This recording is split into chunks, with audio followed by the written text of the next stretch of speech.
Hello, everybody, and welcome to today's Conscious Conversation. While we wait for more of our colleagues and Muse community to join, please take a moment and put a note in the chat, introducing yourself, where you're from, and how you're feeling at this moment, if you choose. When you put a comment in the chat, change it from hosts and panelists to everyone to make sure that everybody sees your comment. So if anybody wants to drop a note in the chat, letting us know where they're from, what city, what's up with you today, that would be great. And we can get dialogue going in our community. Hello, Dave. Dave from Maryland. It's great to see you here. Whoa, from Southern Spain, Tucson, Arizona. I currently today are in Toronto, Canada. Fellow Canadian in Winnipeg, Italy, Germany, Maryland. This is awesome. It's awesome to see more Vancouver, Toronto, London, England. Fantastic. It's so great to see everybody filtering in from various parts of the world. Nancy from Nevada, phenomenal. While we wait for a few more people to join, I'm going to hand it over to Dave from our team to give you the housekeeping tips, and then we will kick off today's conversation. Come on in, David. Hello, everyone, and welcome. Thank you so much for joining our session. So our session will begin shortly, but before we get started, I'd like to run through some housekeeping tips. So the session is being recorded, and we'll be sending you the recording in our follow-up email. Now, today's session will run for an hour, with the last portion dedicated to a Q&A with Ariel. Now, we'll keep the conversation going beyond the hour to answer as many questions as we can. Now, everyone is currently in listen-only mode, but we'd love to keep this session interactive. So we encourage you to use the chat and the Q&A functions that you'll see at the bottom of your screens. Now, the chat function is for you to share your thoughts and answers to your questions. Simply click the chat button and you'll see a blue drop-down menu that says to panelists. And like Ariel said, please make sure to change it to everyone so that everyone can see your message. Now, when you submit your questions to the speakers, do that using the Q&A box. If you submit your questions in the chat box, we'll probably miss it. Now, towards the end of the session, Ariel will answer the most popular questions submitted. Now, to vote for your favorite questions, click the thumbs up icon in the Q&A box. Now, to kick off, we're going to show you a short video to set you in the mood for our discussion today about digital sleeping pills.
Hello, everybody, and welcome to Muse's Conscious Conversations.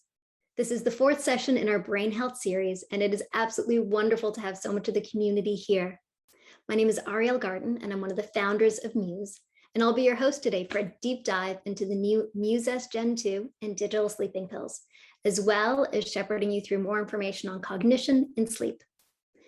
We're very excited to be talking about this as we've literally spent years building towards the creation of effective sleep solutions, working with sleep researchers from different countries. Today, we're going to actually hear from some of those researchers and learn more about why sleep is important, the role of sleep in cognition, and also learn more specifically and practically about how you can use Muse to get better sleep. We'll answer all the questions you have and provide opportunities for deep dives and learning. Today, we have three amazing experts. Dr. Adrian Owen, who conducted the world's largest study on sleep and cognition. He's going to share his fascinating insights from the study, as well as a recent study that he did with Muse. We have Dr. Chris Winter here with us, a neurologist and sleep researcher who works with top NBA athletes to get them to sleep. He's been dubbed the sleep whisperer. Dr. Winter has been using Muse extensively, and he's going to talk about the role of meditation anxiety in sleep. And we'll also be speaking to my co-founder and the creator of Muse and digital sleeping pills, Chris Aimone. Before we get into our first speakers, I wanted to talk a little bit about our broadening from meditation into sleep. I'm sure most of you know Muse as a meditation headband. Some of you might own a Muse 2 or an original. And we began this journey by really wanting to help people by giving them insights into their mind during meditation.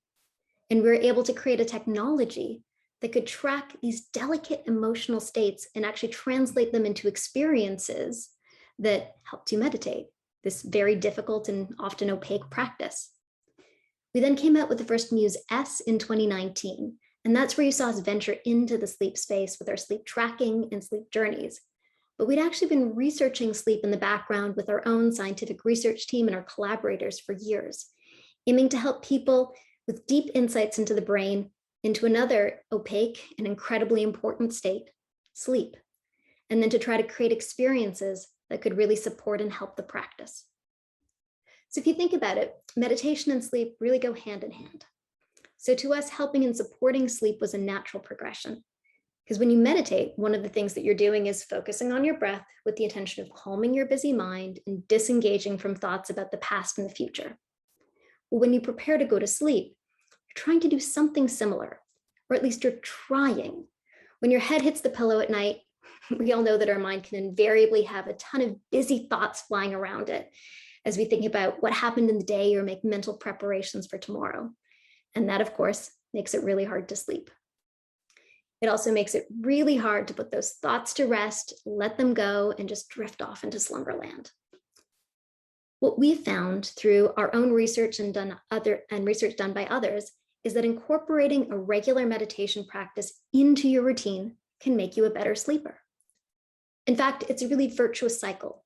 The more you meditate, the more you learn to reduce your stress and anxiety, reduce the cortisol levels in your body, and learn to disengage your thinking mind, the better your sleep becomes. And the better your sleep, the better your meditation practice becomes.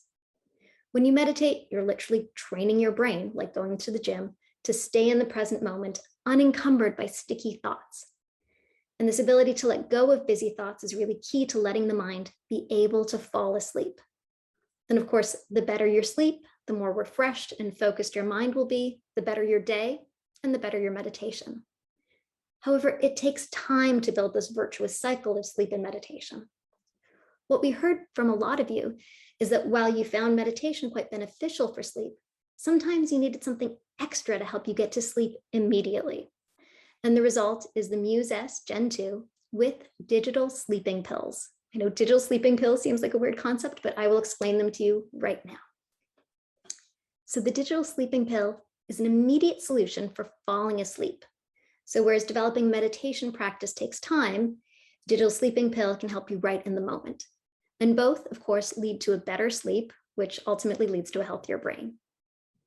Digital sleeping pills, or as we call them, DSPs, are designed to help you navigate through the wind down process by responding to your brain's rhythms, helping you to disengage from what's keeping your busy mind awake and allowing you to let go, both as you're falling asleep and in those times when you invariably wake up in the night and can't fall back asleep. So what's the DSP experience like? Well, as you're falling asleep at night with your Muse on, you can put on a sleep story, soundscape, or sleep meditation. There are different kinds of DSP content. And as you engage in this DSP experience, the Muse is actually detecting your levels of wakefulness. So when your brain activity suggests that you're falling asleep, it actually gently fades out the DSP content, the DSP experience, cueing your brain that it's time for sleep. And then if you wake up again in the night, the DSP technology is cued to automatically come on in and guide you back into sleep again. All this is powered by our Smart Fade technology that literally is morphing the audio experience based on your level of wakefulness to guide you optimally into sleep. Now, DSPs are different from some of you might have tried the sleep journeys or sleep meditations we have. Each DSP actually has a unique soundscape that behaves differently based on the algorithm. One simple type of DSP detects when you're nearing sleep and then gracefully fades out the content right at the moment to let you land with ease. We're going to talk more about DSPs and how they work and the science behind them when I speak with my co-founder, Chris Aimone.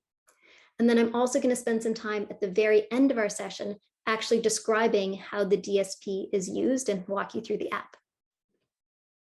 Also, I've been told that I'm supposed to give you a shameless plug at this moment and tell you that our biggest sale of the year, Black Friday, Cyber Monday, is coming up. So if you're interested in a Muse S, you can order one for yourself or a loved one. We have actually a private sale that's going to be going out in email. And now you have all of the promotional information that you're supposed to receive. And I'm done. So now I'd like to turn to what to me is the more interesting part of our session, where we speak to some of the amazing minds that are revolutionizing the way that we think about sleep and cognition. We're incredibly honored to have Muse used by doctors, neuroscientists, and sleep researchers, and to have all of our technology validated by third-party studies. In a recent study using Muse, third-party researchers saw a 20% increase in the Pittsburgh Sleep Quality Index, meaning a 20% increase in sleep quality using the go-to-sleep tools that we'll be talking about today. So at this moment, I'd love to introduce you to some of those sleep researchers that we've been working with. And I'm going to call upon our first guest, Dr. William Chris Winter, to talk more about meditation and sleep. Dr. Winter is a neurologist. He's a sleep researcher at and medical director of the Martha Jefferson Hospital Sleep Medicine Center.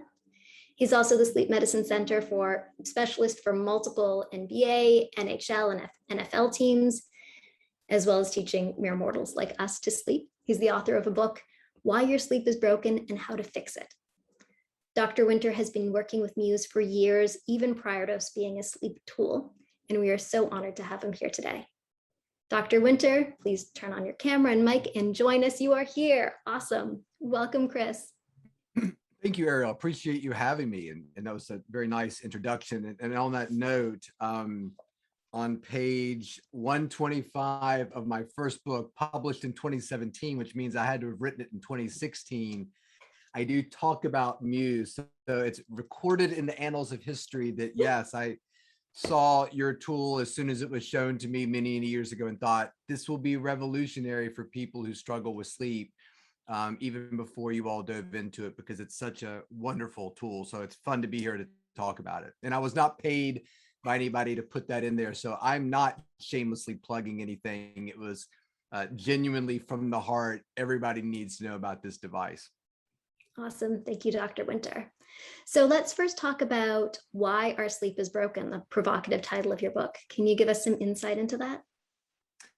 Yeah, so the book is called The Sleep Solution, Why Your Sleep is Broken and How to Fix It. I think our sleep is broken for a lot of reasons. And they're not all entirely negative. I think that in many years past, we just kind of thought of sleep as a trait, like you just got up and planted your crops and played the fiddle before the sun went down and you went to bed and didn't really think much of it. If you had a bad night, you still had to get up and deal with, living. And I think as we've gotten older, we kind of look at sleep more like we think about nutrition and exercise, that these things are extremely important, kind of pillars to our health, but they are to some degree modifiable and improvable variables. So with that sort of burst of revelation and information, along with the great research that's come out about why sleep is truly important to our health, it's kind of created a lot of positivity around sleep and attention, but sometimes that can create a lot of negative things too, where people are going to bed fearful of not falling asleep right away. They're terrified if they wake up in the morning to go to the bathroom, they won't be able to get back to sleep at night. So it's kind of created this sort of Wild West situation of a lot of misinterpreted information, can't really distinguish between what is sleep deprivation, what is insomnia. And so we've inadvertently created a lot of fear around sleep. Like, I want to be healthy. I don't want to have Alzheimer's disease like my grandfather had. So I've got to get better sleep. And what happens if I get in bed and can't fall asleep right away? So we've, in a sense, kind of solved and created a problem all at the same time. And then when you throw in a bunch of technology, some of it's fantastic, some of it's not as fantastic, it really creates a lot of concern and doubt in a consumer's mind as to where they can really go to get better help. And unfortunately, for a lot of the providers that provide that help, they have no formal training in sleep. I think something like when we were researching, I wrote a new book about sleep in kids called The Rested Child. I think 25% of pediatricians have never received any training whatsoever in sleep, yet they're the first people that a lot of kids go to get help when they can't fall asleep or they're too sleepy. So we have this massive interest in sleep and tiny little bit of expertise that is available to the average person, which creates a lot of problems. So how do you fix those problems? What are some of the solutions to better sleep in your eyes? I think solution number one is good information. Understanding, for instance, when a patient comes to see me and says, I can't sleep, that's physiologically impossible. Doesn't mean your sleep's good or it's of high quality, but the fear of I need to do something or else I will never sleep, which a lot of people often tell us is not entirely true. There may be difficulties in terms of sleep continuity, confidence in the ability to get yourself to sleep or stay asleep, or a weird perception that you're actually awake all night. So I think all good interventions start with good information. And then I think the second is, what is your intervention? What are we going to actually do to make things better? And unfortunately, that go-to in 2021 still is, I'm going to give you drugs to knock yourself out at night. I mean, that seems to be what most people tend to gravitate towards. And that's not really the way we as sleep specialists want to improve and make somebody's sleep better. We want to give them tools that they can use to create, it's like I want big biceps or something. Like, well, here, we can inject your bicep with some agent that will make it scar and look big, or you could actually spend the time and do the work in the gym and exercise the right way to make your body look the way you want it to.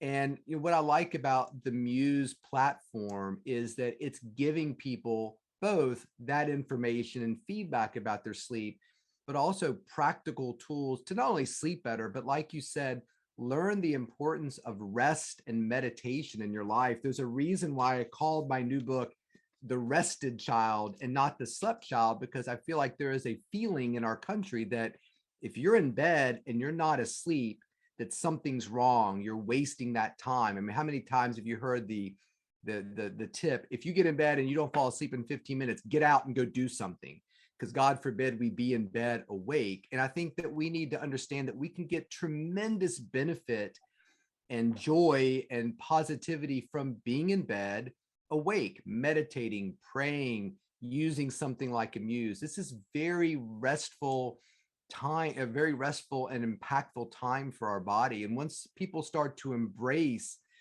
and understand the skill for being in bed and quieting your mind, it really takes a lot of the teeth out of sleep problems. When you're approaching bedtime and thinking, I'm equally as happy going to bed tonight and immediately falling asleep as I am meditating, then you really go to bed in a situation where you can't lose. Yeah, one of the biggest things that I learned from you is to let go of the anxiety around sleep. So most of us lie in bed at night, notice we're not sleeping, get really anxious about it, and then just spin on that. And it was a game changer for me many, many years ago when you introduced me to this concept of not being bothered by it. You lie in bed, you let go of any need to be sleeping, you focus on your breath, you meditate, and eventually you will just be asleep. And that sleep comes for everybody. So it was an extraordinary moment. Or you don't, but your skill and your practice of meditation is so good that you start to realize and believe that, wow, I got in bed last night and it took me an hour to fall asleep, but I was really meditative during that time. And I woke up getting an hour less sleep than I typically do, which is fine. And I felt really good. Like I believed in the power of that meditation. In fact, I did a digital sleeping pill session a couple of days ago and took a 58-minute nap, slept for 42 minutes and felt fantastic. And even on days where I don't fall asleep, it's still very restful. So now all of a sudden, no matter what you do in that bed or during that nap, when you believe it's going to be positive, it really takes a lot of the fear out of the situation of what will I do if I get in bed and don't fall asleep. why is sleep suddenly the goal? That shouldn't be our goal when we go to bed. Which is a fascinating concept. And so part of what we've done in the creation of the digital sleeping pill is to reduce the anxiety around it, because you've got a support there that's helping you. You know, you've got something holding your hand. And that's the way we talk about the Muse a lot. I mean, I work with a lot of athletes. If I were to sit there and say, I want you to meditate, this is how I want you to do it. And number one, I'm not really a meditation expert and don't proclaim to be one, even though I'm a huge supporter of it. And because I'm not an expert, when that pitcher says to me, what do I do? Just close my eyes and think about nothing? Like, how do I do that? Am I doing it right? Like, I don't know. But what's great about the Muse is it's giving you a feedback. It's two directional. It's not just, you know, a sound playing. It's actually giving you that feedback about how your session was, and can really show you when you're doing it properly and maybe when you're not. And so it's like a little coach.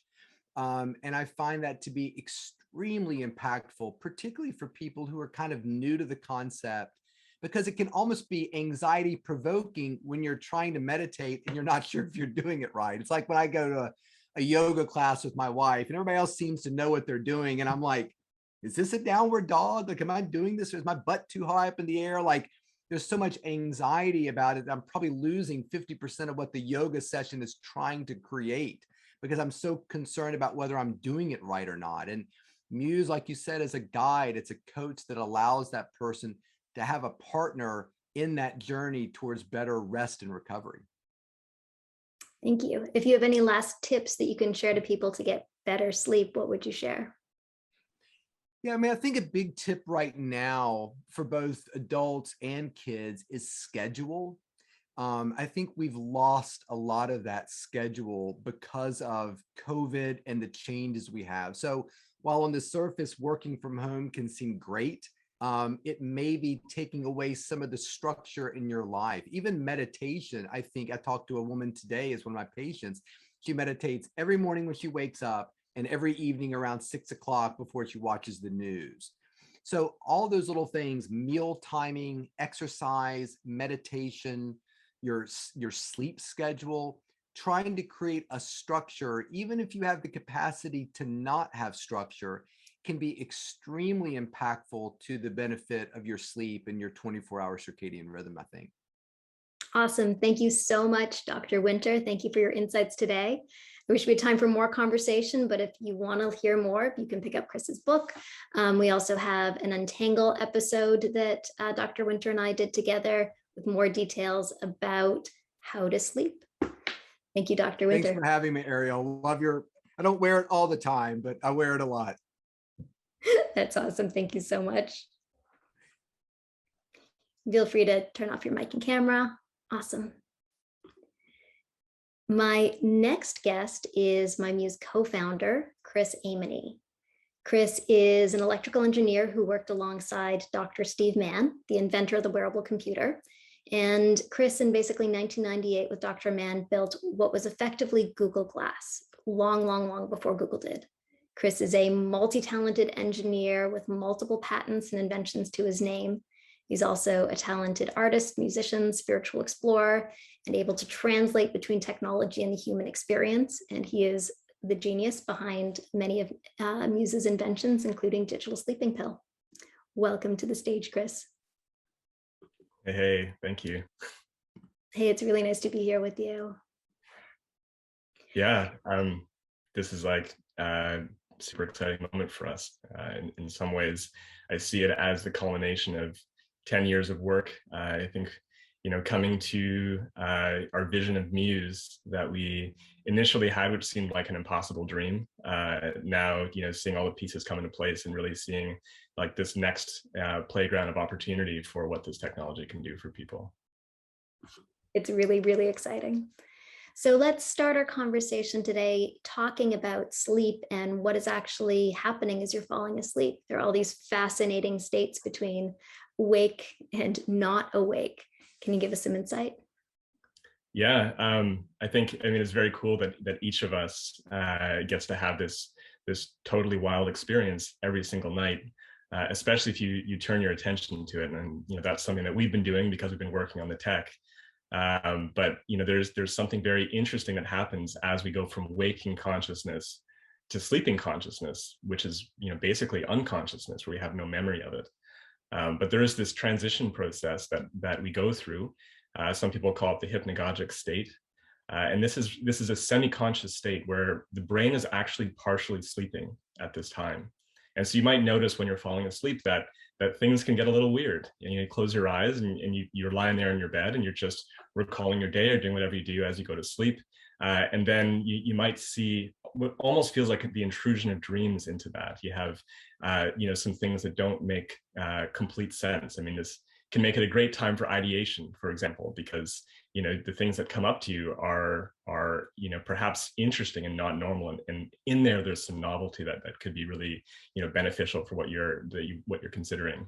So I think the thing to stress in this process is that consciousness fades out. It doesn't actually disappear in an instant, and within there is both incredible challenge and also incredible opportunity.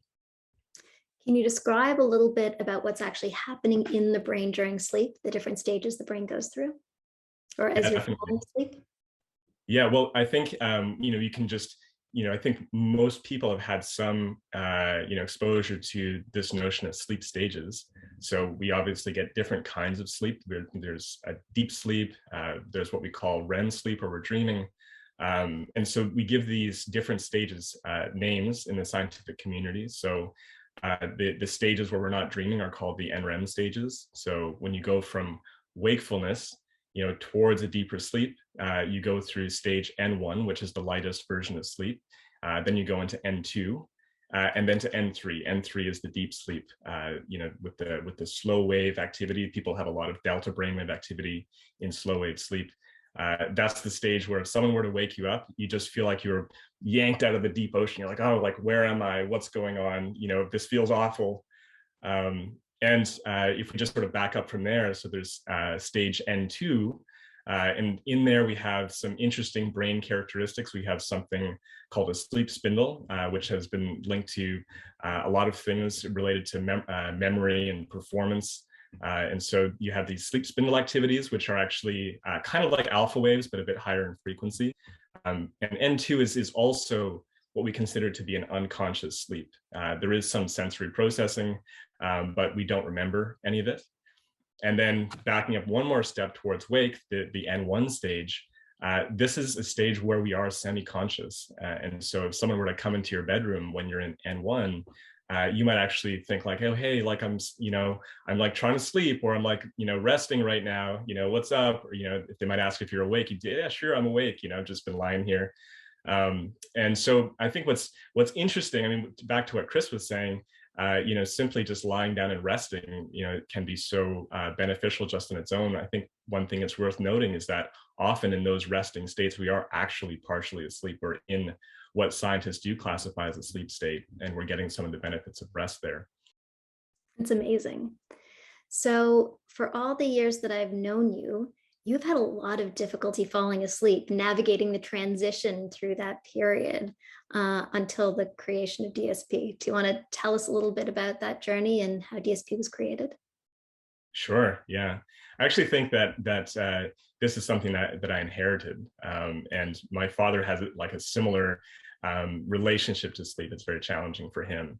And I think if I look at the two of us, the thing in common is we're both incessant thinkers, so there's, lying down, providing, an experience of emptiness in the bed suddenly gets filled with a torrent of thoughts. And, I would say that earlier in my life, my falling asleep time, when that happens in the day, was all over the place. And the reason for that is I would lie down and I would immediately go into a series of explorations of the universe in my head, and that was beautiful and and interesting. And also I was living a life where I could have an erratic sleep schedule, and so I think as the pressures of life increase and you realize that you can't kind of like be all over the place with your schedule and sleep taking whatever time it does take, then there's a problem there.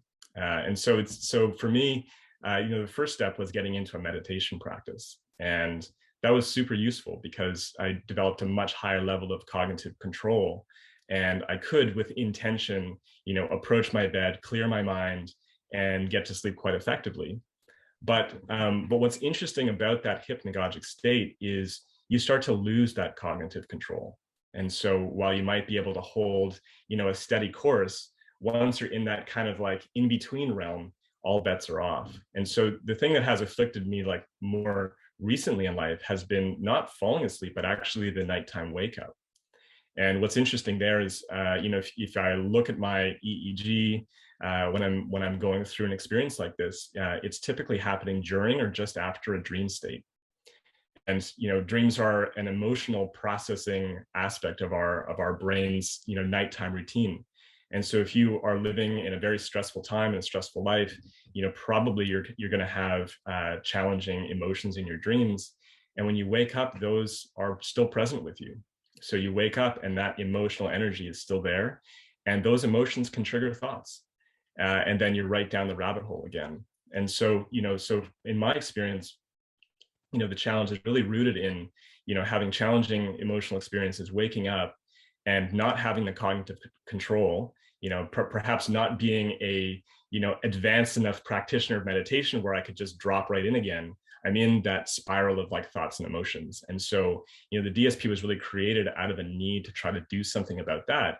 It'd be great if I could go off into the woods, spent a year meditating and jump out of the business world and, all the stresses involved with, doing these things. But, that's not quite a reality. So I needed personally something that could intervene and help me out, more immediately than having to go through the process of repatterning the mind, which I'm in the process of doing, but life doesn't stop. So that was the motivation. Yeah, sorry. No, this is beautiful. Could you actually explain to us how the DSP works? Yeah. It is. Describe the process.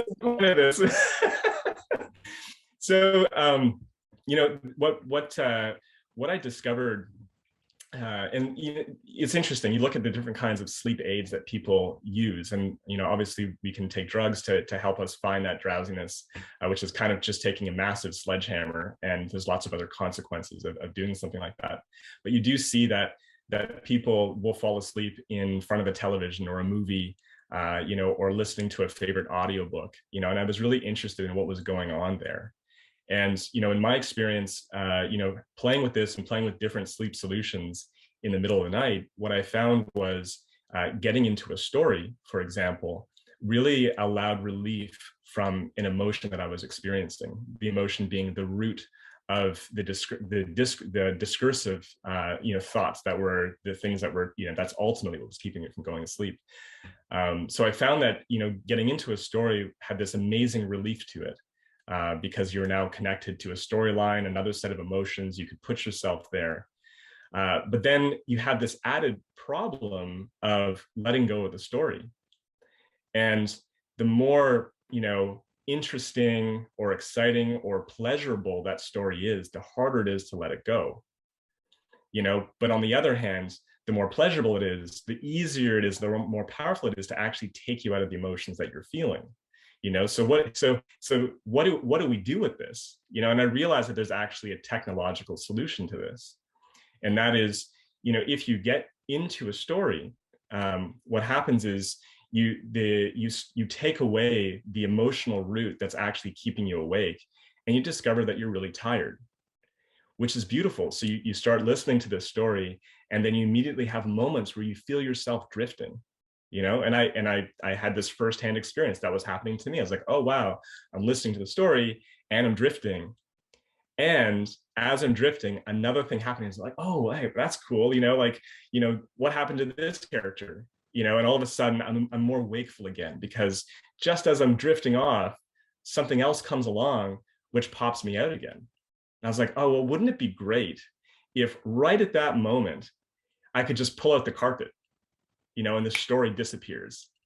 And I realized if we could do that, then you could work magic, because you're in that moment, you're starting to drift, you're noticing that, but instead of that nice exciting bit of the story coming along and waking up again, it simply disappears at that point, and you naturally fall to sleep. And so that is like, the conceptual foundation of it. That's awesome. So the DSP experience is one where you're listening to audio, where you're engaged in a story or a soundscape, something that engages your mind. As we begin to detect that you're falling asleep, the audio then, the experience morphs and changes so that it cues your brain into sleep. So it allows you to go into sleep. It's almost like, the carpet disappears under you and all of a sudden you're floating in dreamland. Now, of course, this doesn't happen all at once. So for some people, you do one round of the journey, you are going now into a little bit of sleep, but you're not quite deep enough. So you come back out, the audio comes back in, you go a second time, a little deeper, a little deeper. So for some people, you might find yourself falling asleep on the first time. For some people, you might go through these dips as you get lower and lower, sleepier and sleepier until you're finally ready to let go. Absolutely. And I think, one thing which I didn't expect is once you get used to using this, as you hear the audio fading out, that in itself is a huge boost in confidence. And confidence is a huge part of going to sleep successfully. And when you hear that audio fading out, what you know is that you're on your way. And that's really encouraging and confidence boosting to experience that. Yeah, like Dr. Chris Winter said, as you're falling asleep, don't worry about what you're doing. Don't worry about if you're sleeping, you're not sleeping, you're in the experience, your brain will eventually get you there.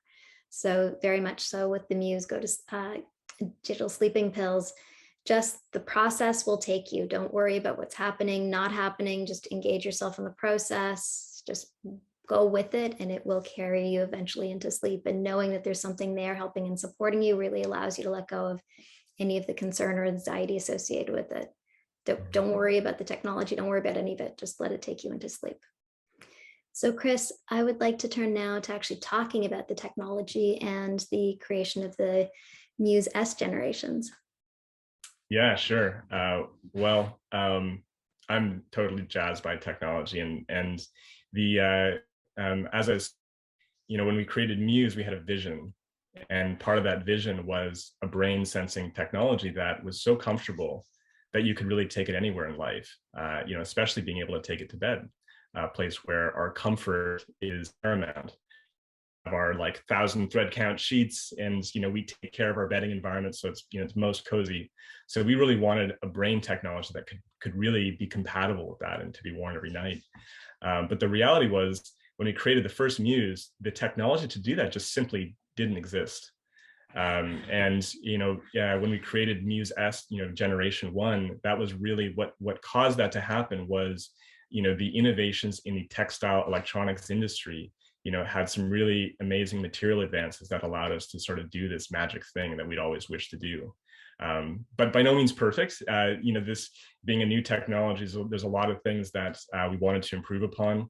And hence this generation 2, and really just keeping pace with how the technology is changing and being able to produce a device which is more reliable, more robust, and still maintains that same level of comfort. But those of you who are potentially new to a Muse S device, but maybe no Muse, it works in the same way. It still has a 4-channel EEG.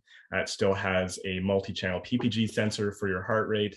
It also measures the movements of your head, which it's amazingly sensitive. The movement sensing, we can actually look at people's heartbeat and their breathing through the movement of the head with it, which is really cool. But the main difference is how the electrodes are made. And what we have on the Muse S is a very, very comfortable and flexible silver polymer that allows this delicate contact with the skin. Now, the brain waves are, you might be familiar with heart rate monitors. We measure that electrically, which is very cool, unless they're on your wrist. The new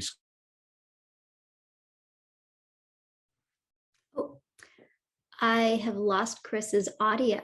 that you might wear for running or something, is an electrical signal that we measure, which is actually 1,000 times bigger than a brainwave. So these things are super, super small and very difficult to measure. So the electrodes are this very soft polymer that allows us to pick up, what is fundamentally an even better signal than the original Muse was capable of. The only downside is you do need to be a little more gentle with how you care for it. So putting it on without, really stretching the electrodes is an important thing to keep in mind as you take care of your Muse S. Yeah, prior to devices like this, getting an EEG meant going into a hospital or a clinic or a sleep lab, having a technician literally spend 45 minutes adhering sensors to your forehead and to your hair with goop. And it was a generally unpleasant experience. Totally. So yeah, so there is a trade-off though. Muse comes on very easily. The sensors are clinical grade quality. We have a ton of studies from third parties that use it for neuroscience research. And generally you get good signal quality in 3 minutes. For some people, signal quality can take a little bit longer to get, but it is nothing compared to the kind of time that's required to get sensor quality on a gold standard EEG system. And this is literally the same sensor quality. So there are trade-offs that we always have to navigate. The sensors do wear out a little bit over time because it's a fabric sensor. But we continue to create new improvements and new generations of the device that have more and more robustness through their EEG sensors and continue to get great signal quality. Ariel, the first time that I went in with a Muse to do a full EEG recording. So when we started studying, how to optimize Muse S for sleep, we did a lot of studies where we had basically 2 systems running at the same time. We'd run it with a research EEG that has electrodes totally covering the head, and we'd wear the Muse at the same time, and we'd do these overnight sessions to record the data. And the first thing the scientist said was like, wow, I can't believe in the morning the Muse has much better data than the clinical system, because it's interesting, these wet goopy electrodes that you're talking about work really, really well, but as soon as they start to dry out, you totally lose all connectivity with the scalp. And so so that's what happens when you wear one of these EEGs. They dry out over time, the signal gets worse, and when you wear a Muse, it actually gets better and better and better throughout the night. So that was actually a real surprise for me to see that firsthand, this kind of comparison. Now, obviously, you don't have the 64 channels of EEG on the head, but doing what we're doing, actually, not trying to specifically piece apart brain function, the 4 channels work beautifully for this application, and you can sleep with it. So, yeah. And it does wear out over time. So, I just want to be really candid about the fact that signal quality does change over time, and customer care is here to help and support you if you're having any issues with signal quality, because it is one of the biggest challenges of EEG, getting super comfortable sensors that are washable, that you can wear the whole night, and that will perform effectively for a very long time. So if you're having issues, just totally reach out to us and we'll help you and support you in it. So with that, I would love to first give a little shout out to the community and a thank you. We're not over yet, we have more interviews, but a thank you to the Muse community for the co-creation of this, for our beta testers who joined us in the creation of Muse. And if anybody wants to join beta testers and join Chris in experimenting and experiencing the next generations of digital sleeping pills, please check your email, because we're always sending out emails asking for beta testers, chatting in the community and more. So thank you so much, Chris. Yeah, thanks, Ariel. Yeah. And congratulations on the building and launch of this. Yeah, same. This is it feels like we're at a breakthrough moment, and I think what's to come for everyone is going to be super exciting. There's so much work for us to do together to explore sleep and to understand how to get the best sleep we can. So looking forward to that journey with you going forward, and everyone in the community. I think that we can do some great work together. Thank you. That's awesome. Okay, thank you, Chris. For our next speaker, we have the amazing Dr. Adrian Owen. Dr. Adrian Owen is a famous British neuroscientist who works in the realm of cognition and consciousness. He published the world's largest study on sleep and cognition, and he is an expert in consciousness in both waking and vegetative states. Dr. Owen is a professor at the Brain and Mind Institute in Western University, and with multiple high-profile discoveries to his name, in 2019, Dr. Owen was made an Officer of the Most Excellent Order of the British Empire for his services to scientific research. I caught up with Dr. Owen yesterday, where he shared his completely fascinating insights into sleep and cognition. And here is what Dr. Owen had to say.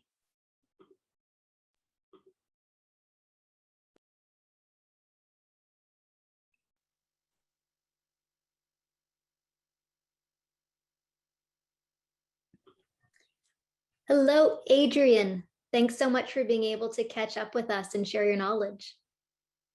Thanks very much for having me on.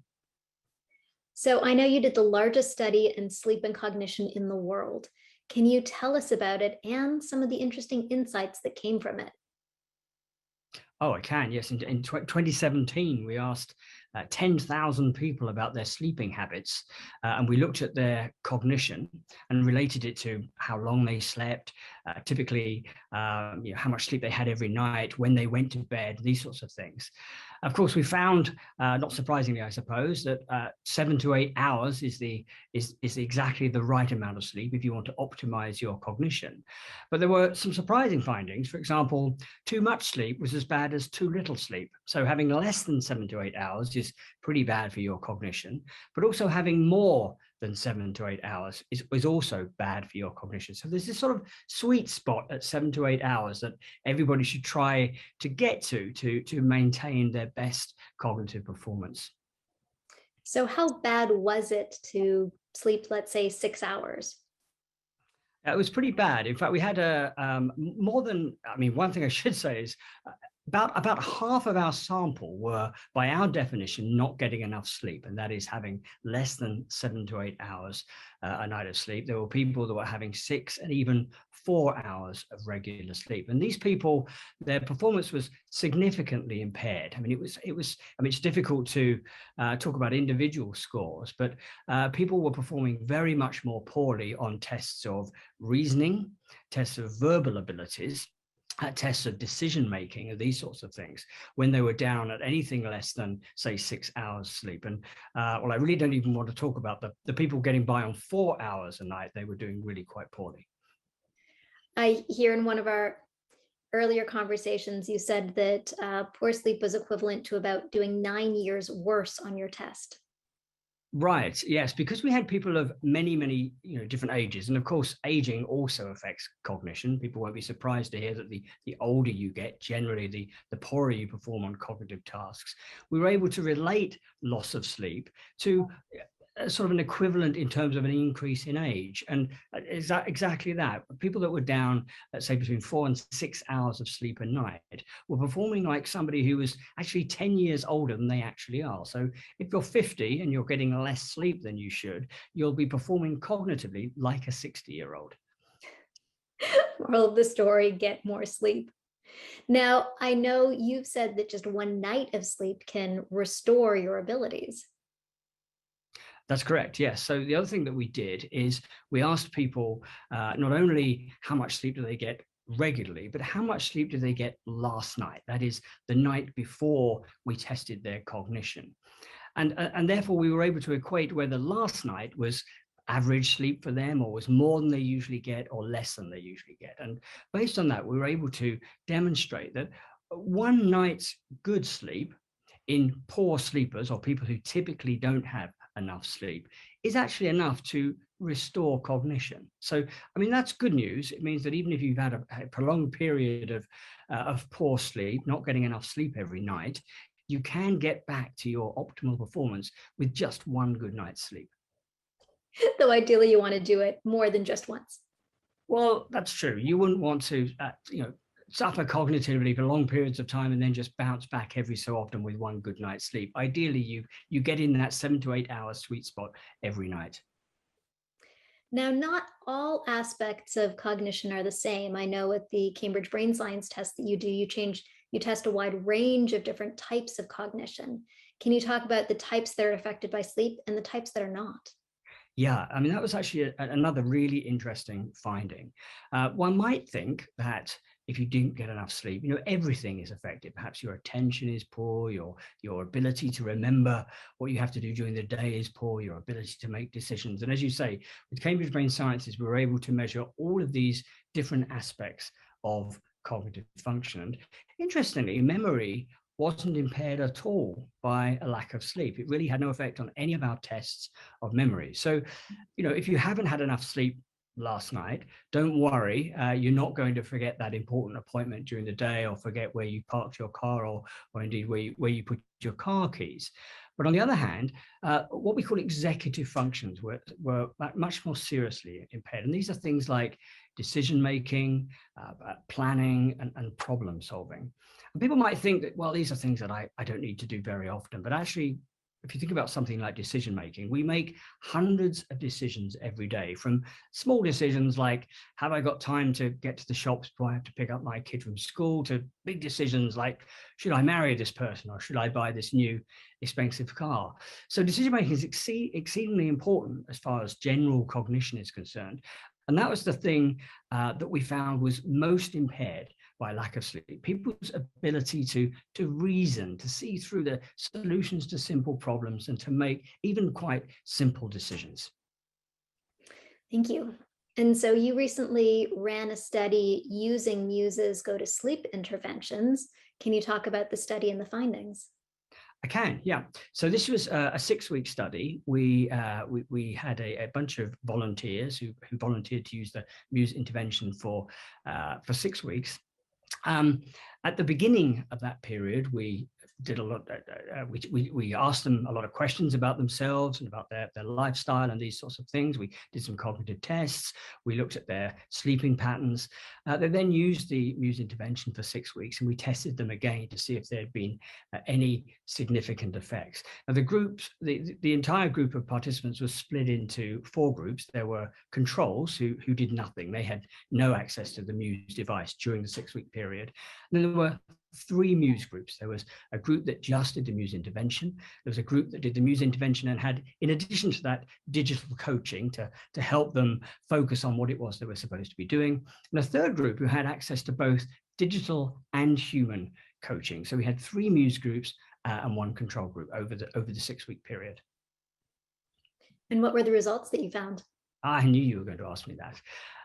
Well, the main positive result was that there was a significant effect on the Pittsburgh Sleep Quality Index, the so-called PSQI. And this is it's sort of an industry standard measure of the quality and the quantity of sleep. It asks you things like how much sleep you get, how often you manage to get a good night's sleep, whether your sleep is interrupted, whether you take medications to assist in sleep, these sorts of things. It's a standardized questionnaire for assessing somebody's sleep quality.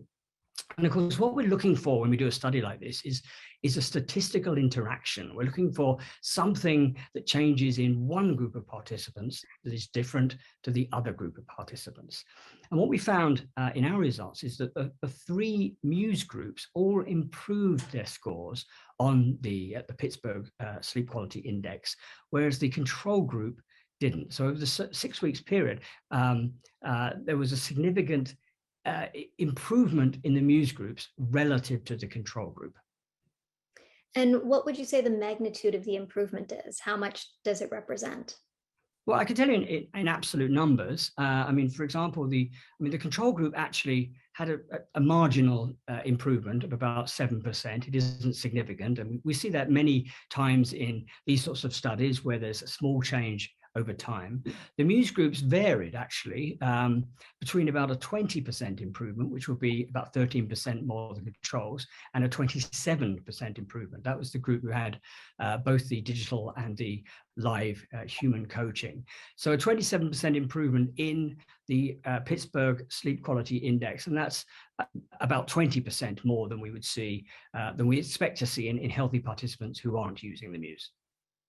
And what does 20% represent? Like in other studies, how much of an improvement do you tend to see? I mean, it's very hard to compare, across things. We do many studies. We look at studies of, drug effects to see how particular types of drugs might affect cognition. We do effects. We look at the impact of disease. We look at how, for example, things like Alzheimer's disease or a concussion might affect cognition. I mean, a 20% effect is quite large in my experience. We're typically used to seeing much smaller effects than that. it's unfortunate that we weren't able to tease apart the Pittsburgh Sleep Quality Index into exactly what aspect of sleep was most improved. It wasn't, necessarily just the duration of sleep or the quality of the sleep or people getting fewer interruptions. It was the overall result that was better. But a 20% relative to controls increase is quite impressive in my experience. Awesome, thank you. And I would love to talk a little bit about brain training, because I know you have a passion for brain training, or its effect or lack thereof. So can you just take a couple minutes and share your insights there? Of course, yeah. I mean, I'm very interested in anything that may improve people's quality of lives, and cognition is a very important quality of life. It's a very good indicator of how happy you're going to be in life, how much money you're going to earn, what sort of jobs will be available to you in these things. So we look at many different aspects of many different things that might affect cognition. And brain training is one that we've looked at many times over the years, because of course there are many so-called brain trainers on the market. We did a study actually back in 2010 where 10,000 people brain trained for 6 weeks. And again, we used Cambridge Brain Sciences at the beginning of the 6 weeks and again at the end to see whether brain training on actually was a commercially available brain training system that people were using. And what we found is that even after 6 weeks of brain training, although people got better on the tasks that they trained on, they didn't get significantly better on anything else. And that we've consistently shown over the years. I think we've published 3 or 4 studies now showing this, that many of these so-called these commercial so-called brain trainers, things that are supposed to make you smarter, well, they don't make you smarter. They make you better at whatever it is that you're practicing. Now, that's not bad news. I mean, if you want to be better at remembering telephone numbers, then brain train on a system that gets you to practice remembering telephone numbers. But don't think that's going to make you smarter. That's really the take-home message. There's no so-called what is often referred to as far transfer. That is, you get better at one thing. Does it make me better at other aspects of cognition? And we found no evidence for that over the years. Thank you so much for sharing your insights. We're out of time, but you have so many fascinating things to share. The audience is welcome to check out your Untangle episode. There'll be a link in the chat where you can hear more about all of these subjects, including Dr. Owen's unbelievable work on patients in persistent vegetative states and what it is that they have to say. So thank you so much, Dr. Owen, for your time today. It's a pleasure. Thanks again for having me on.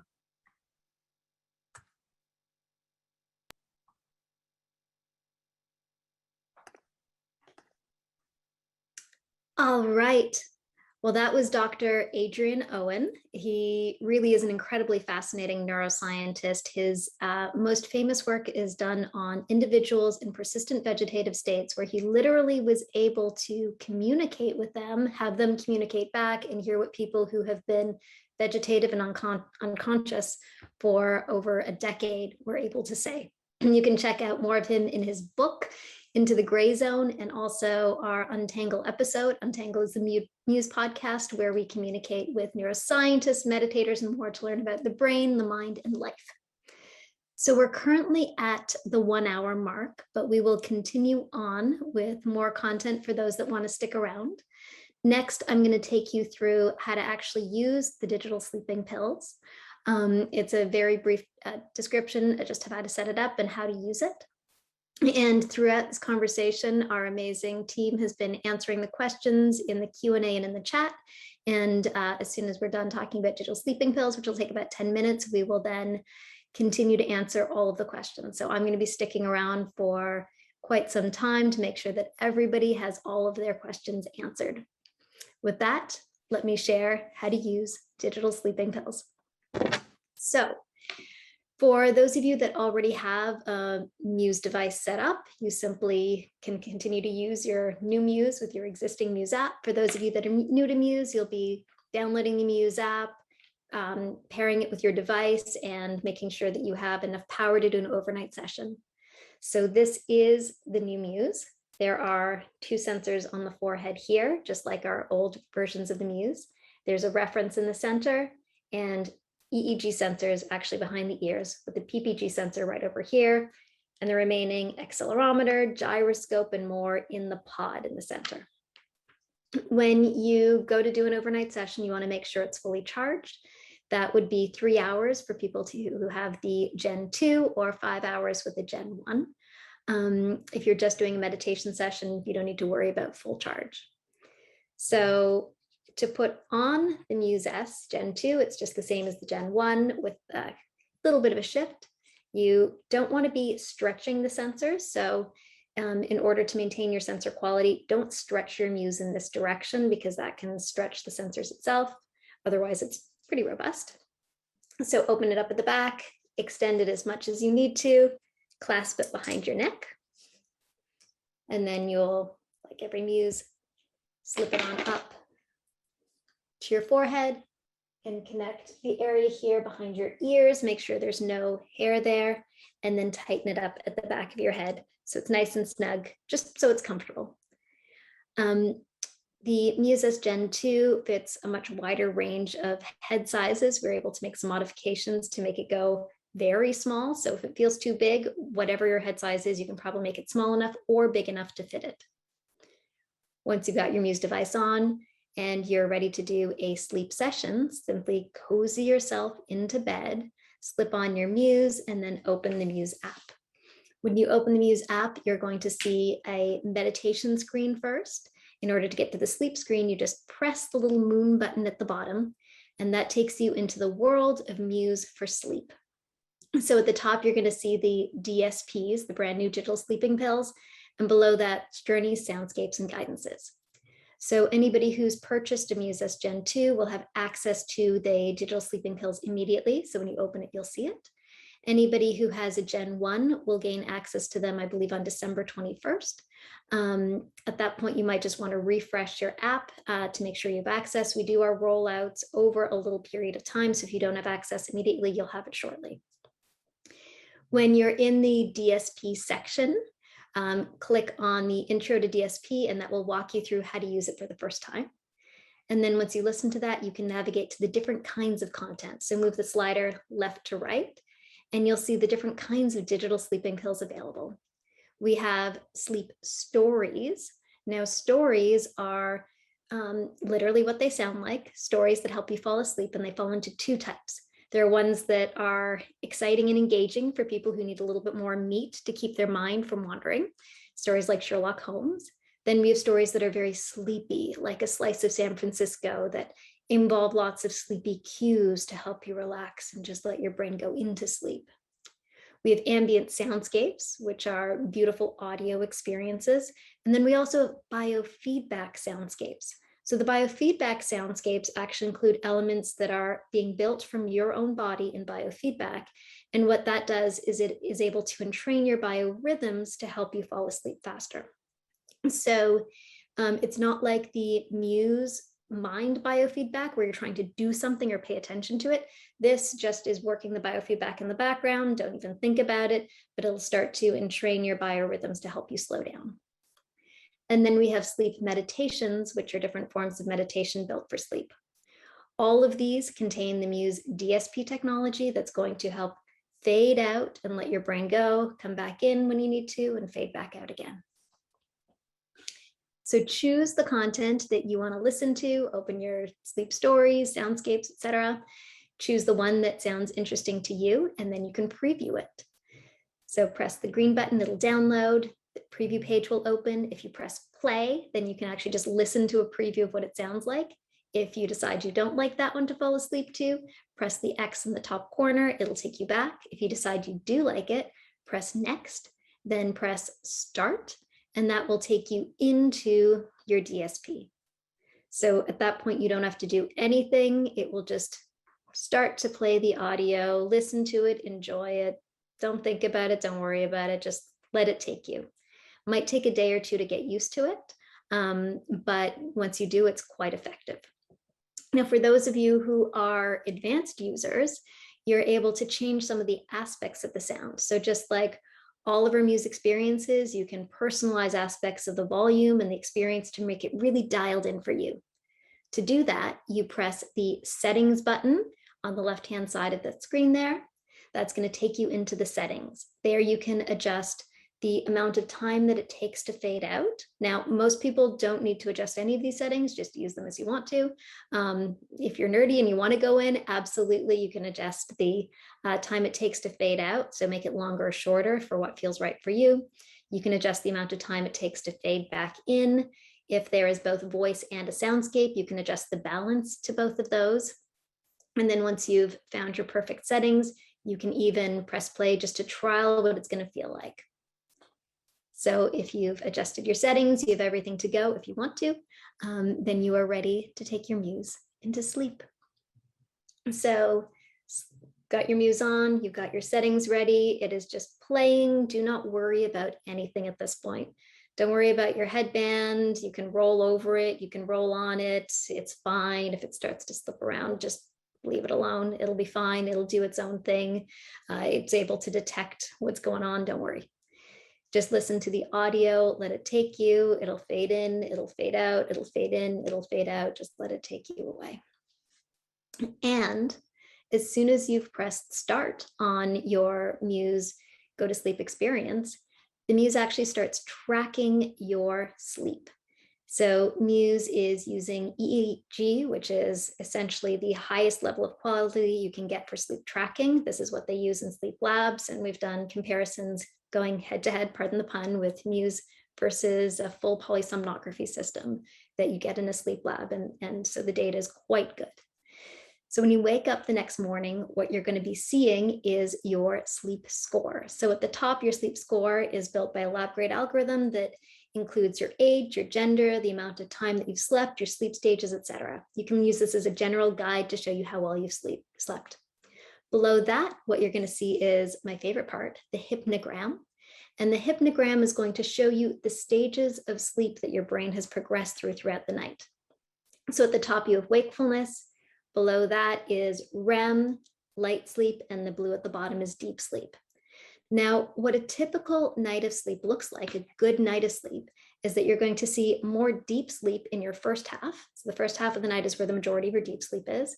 And the second half of the night is where the majority of your REM sleep is. And in a classically good night's sleep, you're going to have about 20 to 25% of your night in deep sleep, 20 to 25% of your night in REM sleep, and then about 50% of your night in stage 2 or light sleep. And it's very typical to have a number of little awakenings throughout the night. That's normal and common. It happens in everybody's sleep, particularly around the REM period of night, because in deep sleep, you are in deep sleep. And often we don't even remember those and we just go back into sleep. Then the next screen that you're going to see is your deep sleep intensity. So only EEG can show you not just how much deep sleep you have, but the actual intensity of your deep sleep. And that's reflected in your deep sleep points at the top. Those points are particular to you, so you can't compare them from person to person, but they let you see the trend of your deep sleep. After that, the next graph is your sleep position, which shows you which position you've been sleeping in and spent the most time in the night. I've discovered that I sleep predominantly on my left side.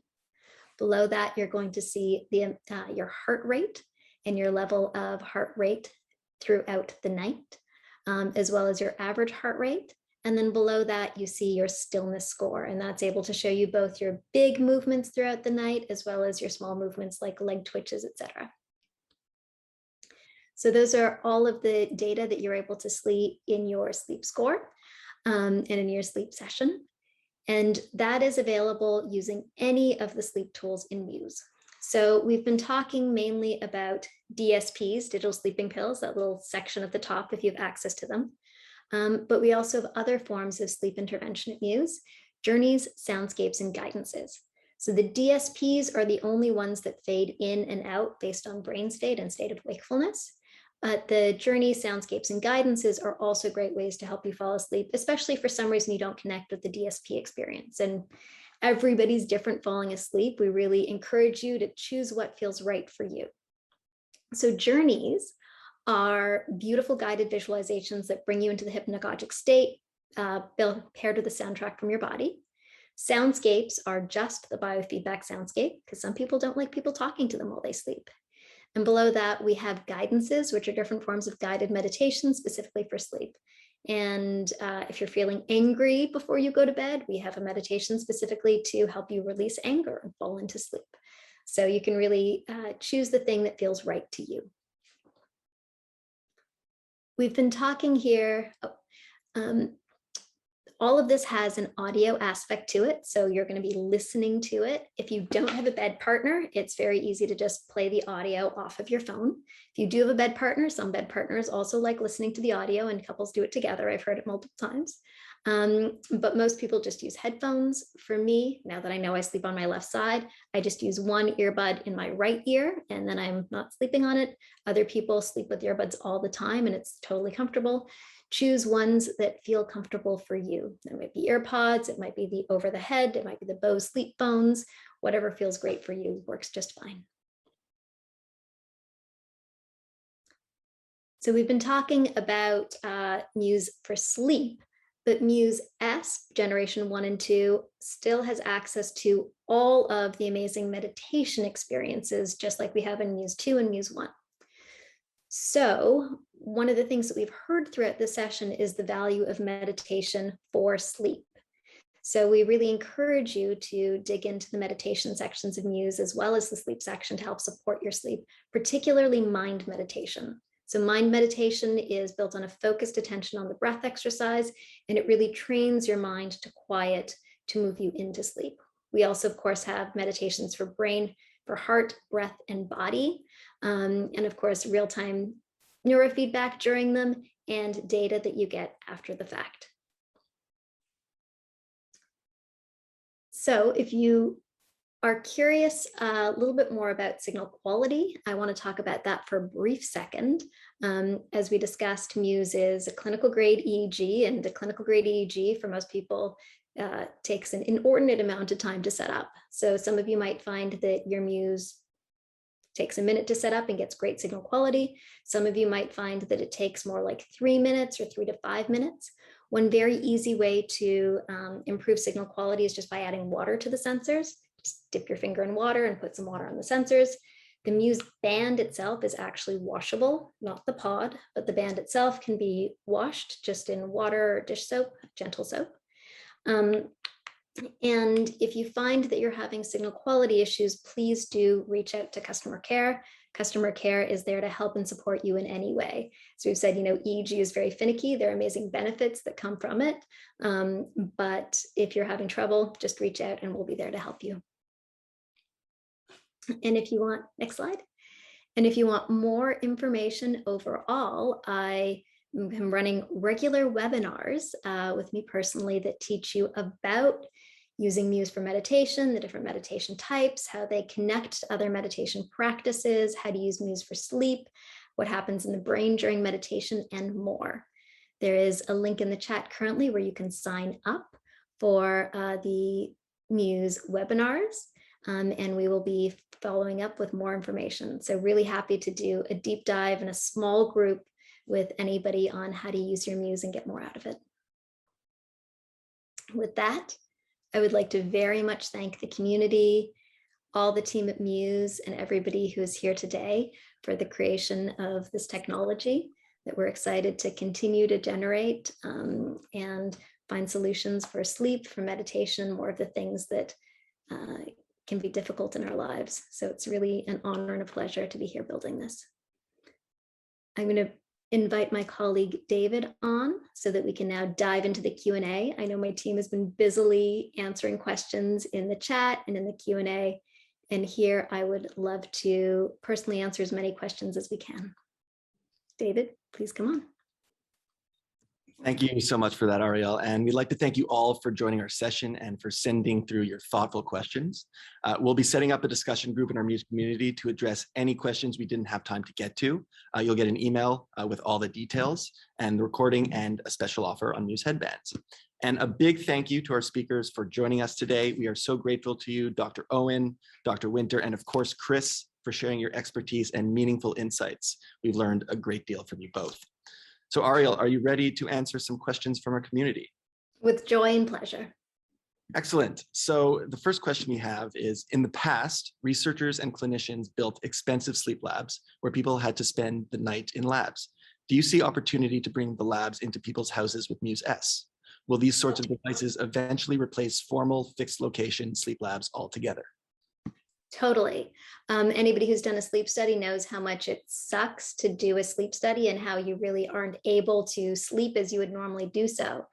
One of the things that we have a number of research collaborators working on is looking at using Muse as a replacement for a sleep lab. And there's a ton of interest in that. It's not something that you're going to see in the immediate, because going through the sleep lab route means more FDA clearance, et cetera. But that's actually a path that we're on. So in a few years, that may be a vision that comes true.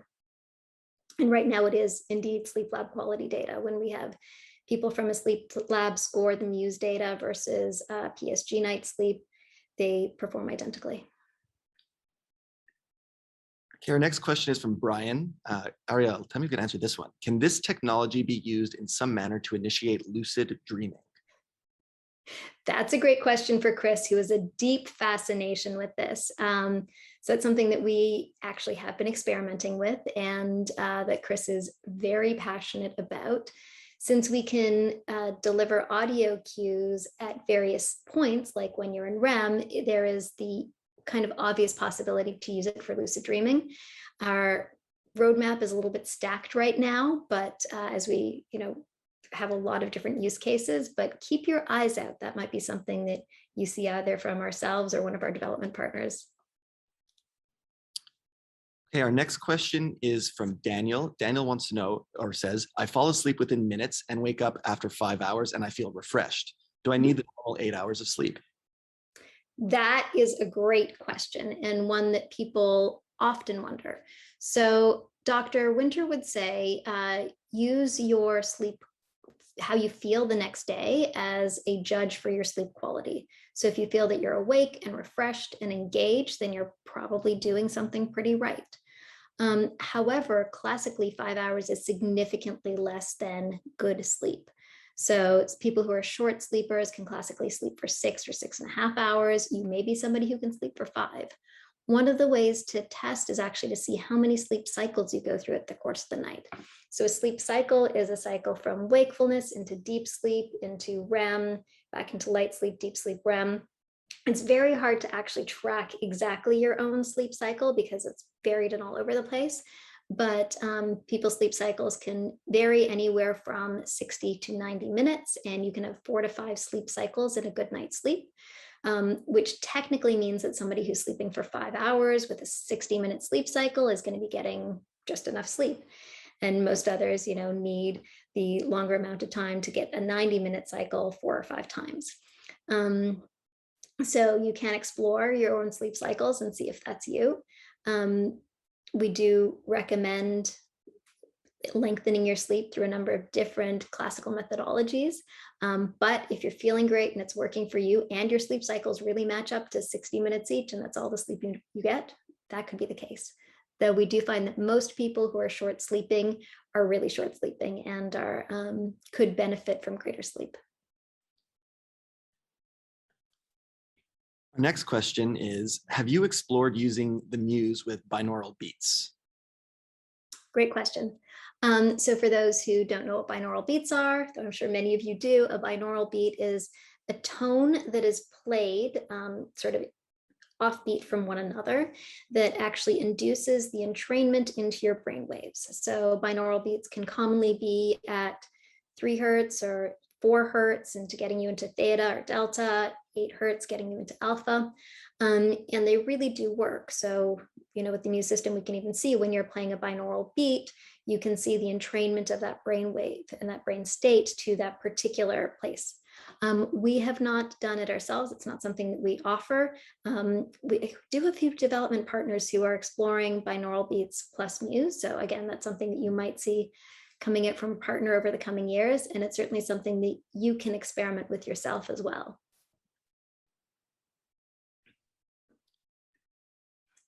Ariel, on the audio topic, remaining on that, we've had a lot of questions surface regarding complications associated with wearing headphones or AirPods while trying to fall asleep. Can you click on that, and what other type of headphones can people use to fall asleep? Sure. So there are a number of different sleep phones that have been created over the last couple of years. You can get them on Amazon. Bose sells ones that are quite expensive, but there are even, $20 or $30 versions that are actually pretty comfy. They're in a headband that go around your head. And then the earphones are quite soft. My solution has always been just to put it in my ear on one side, and then it remains in my ear throughout the night. You might also want to try, depending on if you find they're falling out because your ears are too big or too small, find ones that are right sized to your ear through sleep. And if you do a Google for a sleep phone, you're going to see a ton of solutions out there, and it really is quite personal which ones work for you. I had made reference to the fact that sometimes couples listen to the audio together, even though it's one person's, sleep journey or sleep experience, the other person actually enjoys it. So you can explore with your couple if that feels right for you. And Emma might have some other suggestions that we can send out as well in terms of the specific kinds of headphones that might work. Next question, David. Our next question is from Bonnie, and Bonnie says, it's pain that keeps me from deep sleep and creates multi-awakenings. Any tips? She also mentions she sees how meditation can help with the anxiety with this. Yes, so we've actually been working with Dr. Ron Siegel. He's an expert in pain and meditation at Harvard, and we've actually created an entire course that he's designed around using Muse specifically for pain and to help you manage pain. So pain has two aspects to it: primary pain, in which you're actually feeling the sensation of pain, and secondary pain, which are the thoughts and the cogitations around the primary pain, what your actual nociceptive, your pain receptors are feeling. And often that secondary pain exacerbates the pain. So when you're doing a Muse mind meditation, what you're learning to do is to move your mind away from difficult thoughts, things that are sticky to it. In essence, you're learning to decrease your secondary pain. So along with Dr. Siegel, we've created an audio and a video course that teach you how to use meditation specifically for pain. It includes Muse, as well as about a dozen other pain-specific meditations that he has built and has used for decades with his private clients. And it is beautifully effective. It's currently being trialed in two pain centers in the US. I think one in Philadelphia and one just south of that. And so far, the results with the first set of patients in those clinical settings have been incredibly positive in reducing anxiety, depression, and allowing people to return back to life even while suffering with pain. So keep your eyes out for the Muse Pain course. I think it's called Transforming Pain. It'll probably be out within, I'm gonna guess within the next few months.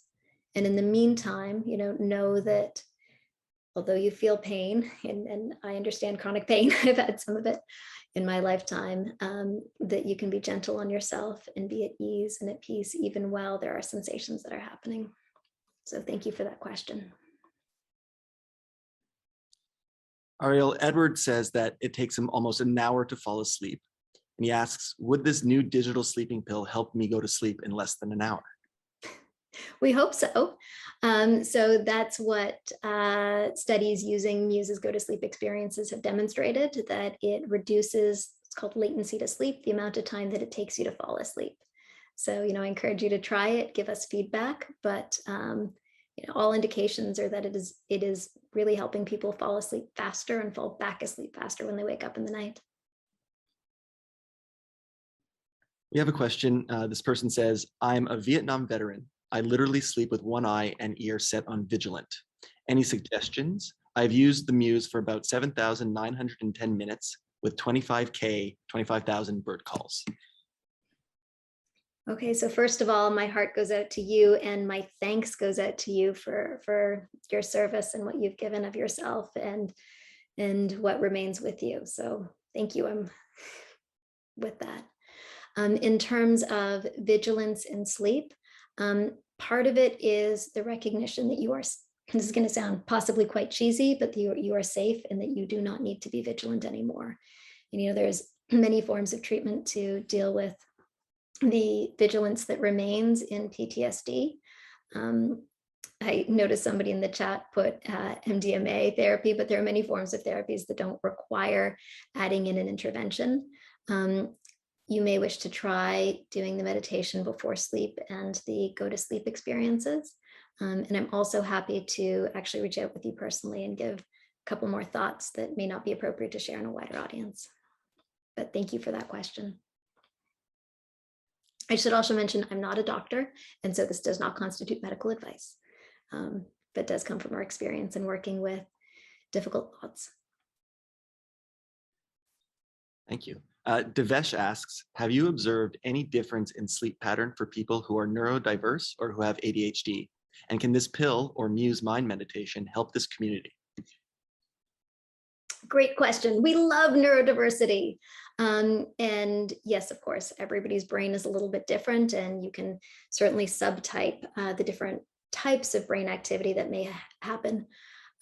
We actually have a new study that was just proposed by a researcher looking at using Muse with 20 patients each in a standard, who the hell standard, we don't know, but a standard population, a depression population, sleep apnea population, and a few other populations to actually classify the differences between different neurodivergent types and different types of conditions.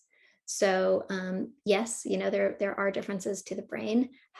However, the existing digital sleeping pill solution is there to encourage you through that difficult period of quieting down and quieting your mind, and should likely work across a few different subtypes of neurodivergence.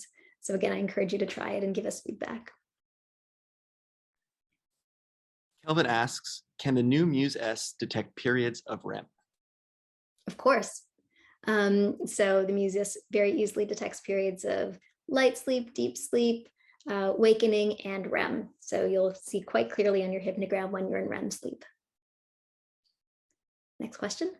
All right, this is also on the topic of REM. Robert says, I have REM sleep behavior disorder along with or because of Parkinson's. Can DSP recognize the onset of RBD and arrest and modify it before I become active? That's a great question. So Muse S is currently not set up to do that. To create that kind of algorithmic experience is a deep research project to really characterize exactly what the characterization of delayed onset REM looks like. Again, that's something that one of our research partners might take on over time. It's actually worth even mentioning it to your clinician if that's something that they're interested in, because it takes really finely understanding. However, generally speaking, the Muse will help you fall asleep and fall back to sleep. And getting back into sleep is going to at least help facilitate your brain being in the sleep state to allow REM to eventually be accessed. Again, I'm not a medical doctor. That does not constitute medical advice. That's the little disclaimer that I need to give when talking about any condition. Great. Now, Ariel, just a note, we're at 1:30 right now. Do you have time for maybe one or two more questions? Sure, we'll take one or two more questions. This is a ton of fun. So great. So this next question comes from Christopher. Christopher asks, how can I relate the output from Muse to the specific brain waves such as alpha, theta, and delta? I meditate a lot, and I'm aware that dominant brain waves dictate the meditation experience, apart from calm, neural, and active. Sure. So in the Muse mind meditation, what you're seeing is your, as you said, level of active brain versus calm brain. There's a third-party app called Muse Monitor, which you can download in the Android or iPhone store. And Muse Monitor actually gives you readouts on your levels of alpha, beta, theta, and delta. It's built by a third party, but it was built quite closely with us. And so you can run that during your meditation and actually see what your levels of different brainwaves are. And it's a common tool that people use to explore their own brain patterns and brain states in a variety of different activities. Next one, David. Simply, Ariel, why are there no birds in DSPs? That is a great question. So I'm going to give you a long answer. So the birds inside of Muse mind meditation actually serve a very important function. One, they are classical conditioning to let your brain know that, yep, you're in that state, it's good. They also serve to teach you equanimity. So equanimity is the meditation concept that things just are as they are and it's fine. We don't have to get dramatic about it. We don't have to create stories about things. Things go wrong, it's okay. Things are great, it's okay. It is. So in Muse Mind, as your mind wanders up into the storm, you could either go, oh no, it's stormy. This is awful. I'm terrible at this. And then it gets stormy and stormier. Or you can let it go into the storm to accept that's what is, be equanimous about the sound, and then it comes back down and you're in a calm state. And likewise with the birds. When you first get a bird and you don't know what it is, you're just like, okay, that was a nature sound. That was nice. As soon as you understand that a bird is a reward for being in the zone, then you're like, oh, I got a bird. I'm so awesome. I can meditate. Yeah. And then what happens? The bird flies away. No equanimity. So we're guiding you with the birds and the rain, or the, whatever your soundscape is, to let you know when you are in a non-equanimous state, because the sound will either get louder or the birds will fly away. And they subtly reinforce yourself to learn the state of equanimity, to just be okay if things go awry and the sounds come up. If you have a thought, it's fine. And to also be equally equanimous and okay when you're in a state of reward and things are great. So we encourage you to not get too invested in your rewards or your failures with the birds. So within the meditation, the birds serve a very specific function, which was not at all required in the DSP experience. And also we wanted to separate the two forms of experience, because we don't want people to get excited like, oh, I'm about to sleep. This is great. Yes, sleep is happening. Because with sleep, you don't want to be observing it. You don't want to be aware of it. You don't want to be excited about it, about the thing that's happening. You just want to be able to go with the flow. That's great. I see we still have a full community, 133 people here, which is wonderful. I will take one more question and then the rest we can tackle in the community chat. David? All right, we have a great last question. The question is, I get very little deep sleep. How can I best use Muse to help me increase my deep sleep? And are there any sleep hygiene tips you might have? Absolutely. So first of all, meditation is great for helping you learn to shut down your mind, reduce your anxiety, reduce your stress, reduce your cortisol levels, which can help you get better, deeper sleep. So, doing the practice during the day and actually just before bedtime can be helpful to improve deep sleep. The Muse also will, of course, show you how much deep sleep you're having and the intensity of your deep sleep.